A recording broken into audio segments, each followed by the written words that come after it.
Donc, les deux présentateurs qui sont avec nous aujourd'hui, ben, nous avons Simon Doré-Ouellette, le directeur général adjoint des PEPAC, et Simon Forêt, qui est chargé de projet recherche et développement pour l'organisation. Donc, M. Doré-Ouellette va nous faire la première partie de la présentation en nous présentant le contexte de la nouvelle convention et la partie sur la grille de prix donc, de sirop d'érable pour les années 2023 et 2024. Et M. Forêt va suivre en nous présentant les changements par rapport à la gestion du BRICS. Donc, Simon? Merci beaucoup, Mathieu. Donc, bonsoir tout le monde. Merci beaucoup d'être avec nous ce soir, de prendre quelques minutes de votre temps là, pour regarder ensemble les nouveautés, les changements à la Convention de mise en marché qui va être en vigueur là, pour les années de production 2023 et 2024. Donc, ce soir, en fait, on vous présente, et Mathieu l'a déjà énoncé, là, donc d'abord, on vous fait un retour sur le contexte de la négociation de la Convention de mise en marché. On vous présente ensuite la grille de prix 2023 et 2024. Par la suite, on passe à la tarification du sirop d'érable en fonction de sa densité, donc des différents incitatifs qui ont été mis en place dans la nouvelle convention au niveau des pénalités, de l'ajustement du poids en fonction de la densité, donc du degré BRICS, des demandes de révision. Et on fait, par la suite, on va vous faire quelques recommandations, puis on va vous suggérer là, des ressources, des références intéressantes pour la suite. Il va y avoir une période de questions à la fin. Par contre, s'il y a plusieurs questions qui s'accumulent au cours du premier bloc de la présentation, on verra, là, on pourra peut-être faire un premier arrêt pour prendre certaines de ces questions. Là, en fait, les éléments qui vous sont présentés dans la présentation, vous les avez peut-être déjà vus passer, là. Donc, on a communiqué à plusieurs reprises avec vous, notamment par l'entremise d'une infolette la semaine passée pour vous présenter les nouvelles modalités de la convention de mise en marché.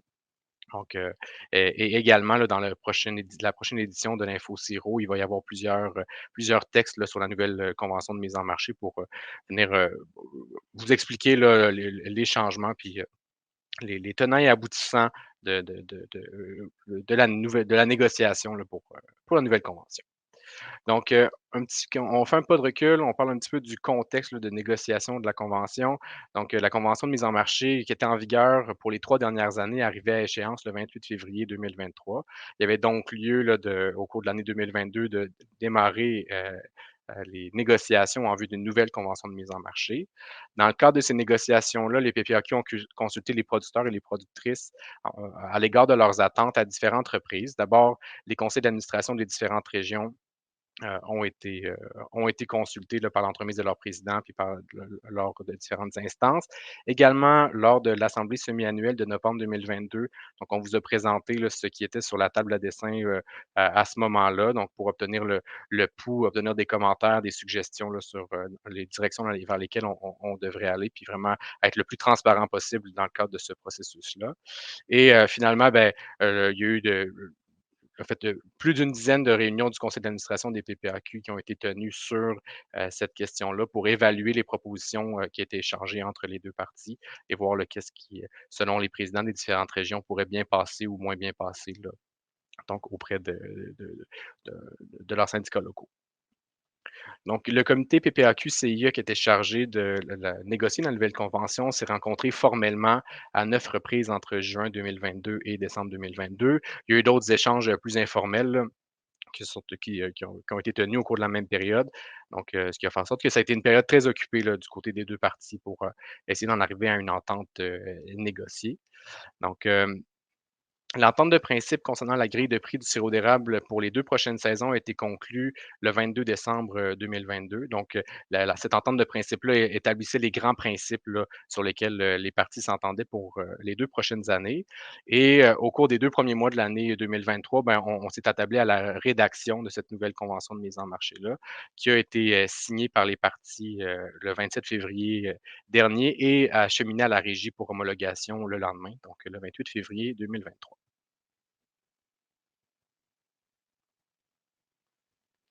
Donc, lors de la négociation de la convention, on s'était préparé de différentes façons, puis on avait à notre disposition différents outils.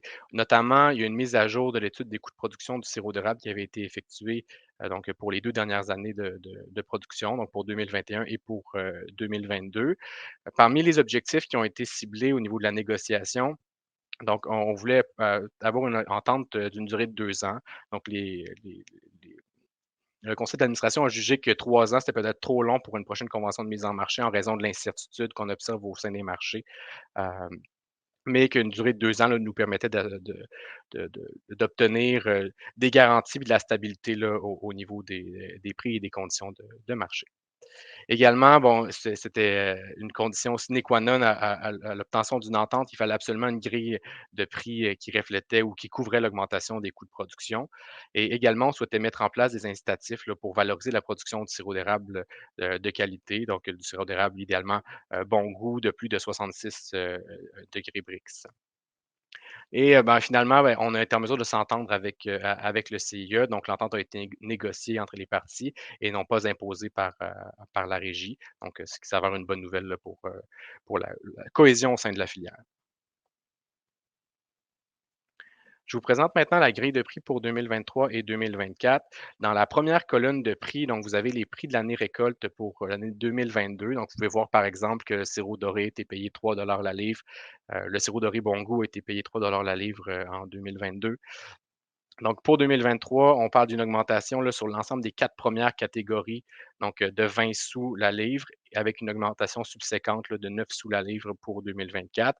Ce qui va donc faire passer, par exemple, le sirop doré pour la récolte de 2023 à 3,20 la livre et pour la récolte 2024 à 3,29 la livre.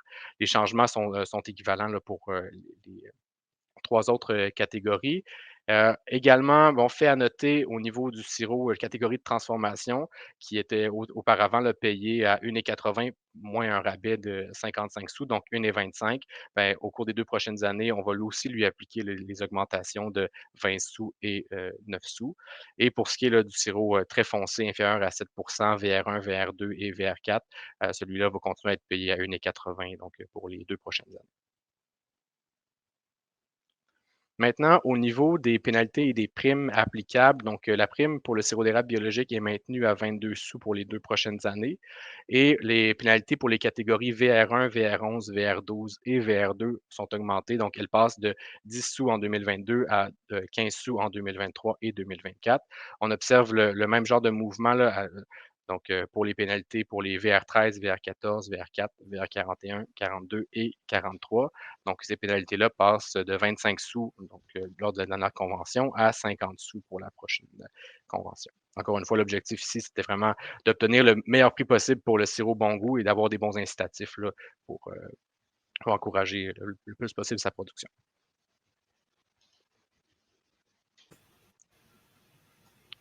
Avant de passer à ce On bloc-là, peut Mathieu, est-ce qu'on a continuer assez de dans, questions? on peut continuer dans la présentation, je pense, puis on prendra les questions à la fin. Parfait. Bon, ben, ça va être à mon tour de vous présenter les changements qui sont apportés à la tarification du sirop d'érable, mais cette fois-ci en fonction de sa densité, donc en fonction du degré Brix du sirop d'érable. Le but, c'est d'encourager la production du sirop d'érable qui a une densité qui se trouve dans l'intervalle entre 66,0 et 67,0 Brix. Les deux catégories de changements qui ont été apportées, on peut avoir on peut identifier ça dans deux groupes. Le premier groupe, c'est les modifications au niveau des pénalités financières. Vous voyez une infographie ici, ça va être du côté droit en orange qu'on va illustrer les modifications à ces pénalités-là. Et aussi, il y a une autre catégorie de changement, c'est des modifications à la méthode d'ajustement du poids net du sirop d'érable en fonction du Brix. Ça, on va retrouver les changements et la méthode de calcul là, ici à gauche de l'infographie en bleu. On va y revenir plus en détail sur ces deux types de modifications-là. Mais pourquoi on a fait ces modifications-là à la rémunération du sirop d'érable en fonction du Brix? Mais premièrement, c'est pour vraiment faciliter la mise en marché du sirop d'érable. Donc, quand vous produisez du sirop d'érable et vous le livrez, il n'y a pas une obligation de le livrer en haut de 66. Par contre, quand c'est mis en marché, il faut que ça soit mis en marché à plus de 66 Brix. Donc, des fois, il peut y avoir des difficultés à ajuster le Brix pour la mise en marché lorsqu'on a des Brix qui sont hors normes, donc en haut de 67 ou en bas de 66. Et c'est pour ça qu'on on a une partie des modifications ont été apportées. L'autre facteur à prendre en considération, c'est aussi quand on a un sirop d'érable qui est entre 66 et 77, on a vraiment une diminution des risques de contamination microbienne du sirop d'érable. Donc, les fameux défauts VR2, CT2. Quand on est dans cette zone-là, il y a moins de risques que ces défauts-là se développent. Alors, c'est pour faire la promotion d'un sirop d'érable de qualité.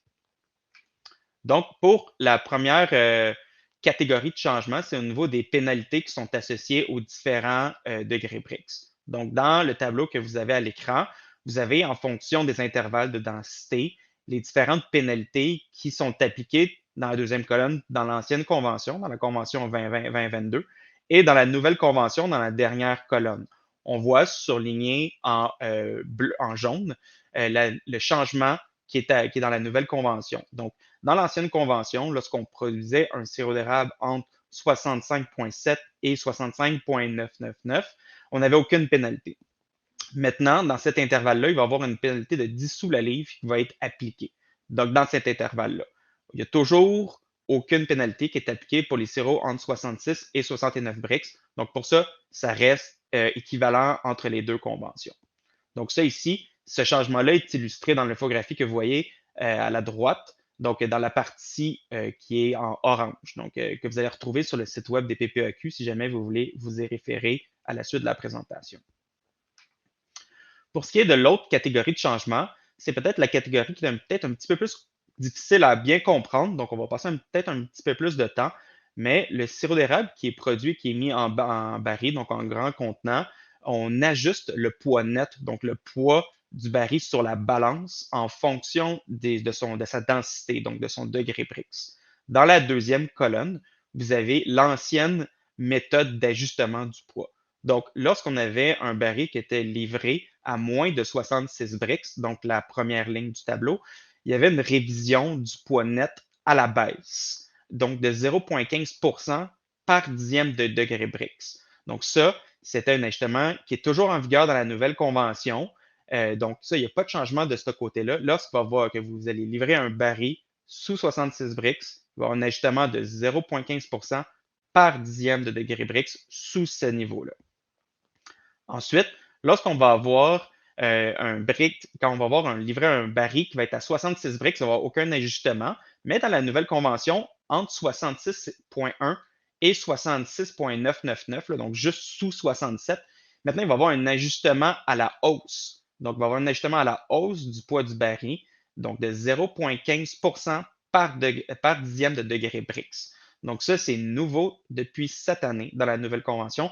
Donc, vous allez être rémunéré à la hausse lorsque vous livrez un sirop d'érable qui est en haut de 66,1. Ensuite de ça, pour ce qui est des barils livrés à 66 degrés Brix et plus, avant, il y avait une révision à la hausse de 0,15% par dixième de degré Brix. Maintenant, ce qui va être appliqué, c'est une révision du poids qui est équivalent à 67 degrés Brix. Donc, qu'est-ce que ça veut dire? C'est qu'entre 66,0 et 67, on accumule 10 degrés Brix. Donc, on a un ajustement qui est de 1,5%. Et c'est cette révision-là du poids qui va s'appliquer à 67 et plus. Donc, à 67 brix, on va avoir un ajustement de 1,5%. Et cet ajustement-là va rester constant pour toutes les brix qui sont supérieures à 67. Ça peut être difficile à comprendre comme ça. Et c'est pourquoi dans ce tableau-là ici que je vous présente dans cette diapositive-là, j'ai vraiment, en fonction de chacun des degrés Brix, un exemple de la rémunération d'un baril de 435 livres de sirop doré régulier en fonction de la densité pour la prochaine convention. Donc, dans la première colonne, on voit le degré Brix d'un baril qui pourrait être livré. On voit l'ajustement net du baril pour 435 livres. Donc, vous voyez qu'à 66 brix, donc la ligne qui est soulignée en jaune, on a un ajustement de 0. On n'a aucune pénalité, comme ça a été mentionné au précédent. Puis, on a la rémunération, là, donc vraiment le prix du sirop d'érable doré régulier fois 435 livres pour obtenir 1392 $. Si on va à 65,9, donc la ligne juste au-dessus, vous voyez qu'il y a un ajustement de 0,15% à la baisse qui est arrondi à la livre près, donc ce qui donne moins une livre. À ça, on ajoute une pénalité de 10 sous qui est là dans cet intervalle-là. C'est une nouvelle pénalité par rapport à l'année dernière. Ensuite, on voit le prix correspondant à l'ajustement du poids et à la pénalité, donc 1345,40. Et il y a un différentiel, donc une différence avec un baril livré à 66, à 66 degrés Brix de 46 et 60. Donc, ça, c'est vraiment une différence à l'année passée. L'année dernière, vous n'aviez pas une pénalité aussi importante à 65,9. Maintenant, la pénalité va être plus importante, d'où l'importance de livrer un baril à plus de 66. Et maintenant, vous êtes récompensé avec un ajustement là, à la hausse. Donc, si on prend un autre exemple, à 66,5, ben là, on a 0,15 d'ajustement x 5, parce qu'on a 5 dixièmes en haut de 66, donc ça donne 0,75 d'ajustement, ce qui correspond, une fois qu'on arrondit à la livre près, à plus 3 livres. À ça s'ajoute aucune pénalité, puisqu'on est dans la zone entre 66 et 77.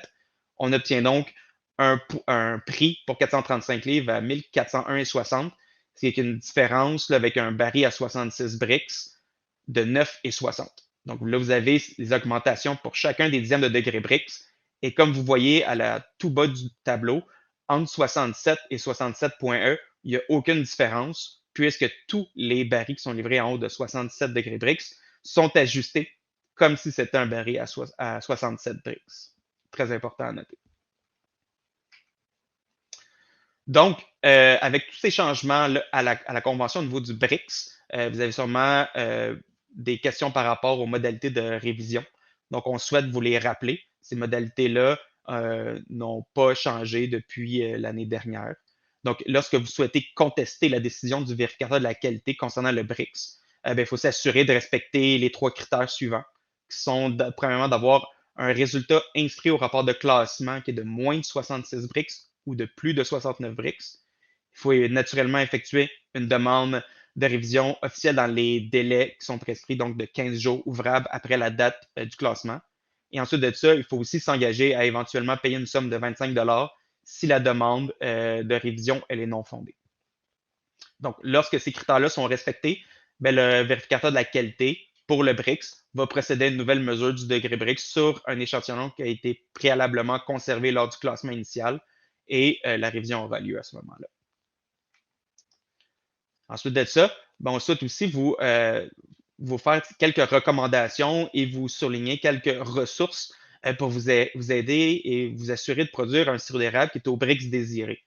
Donc, premièrement, il tombe sous sens, c'est d'utiliser régulièrement des instruments de mesure qui permettent de déterminer le BRICS. Donc, on parle de réfractomètre, qu'il soit optique ou numérique, de densimètre ou d'hydrotherme, et de faire cette utilisation-là le plus souvent possible pour s'assurer qu'au fur et à mesure de la saison de votre production, que vous soyez au courant de la densité du BRICS, du sirop d'érable qui est en production.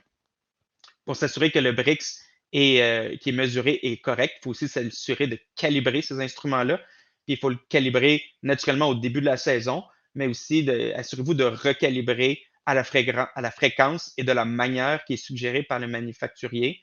Et aussi, s'il arrive tout incident, si vous échappez votre densimètre ou votre réfractomètre, c'est toujours bon de recalibrer les instruments pour s'assurer que vous ayez des bonnes mesures. Ensuite, pour éviter toute incertitude dans l'utilisation de ces instruments-là, le centre ACER vous suggère fortement de viser une densité d'au moins 66,5.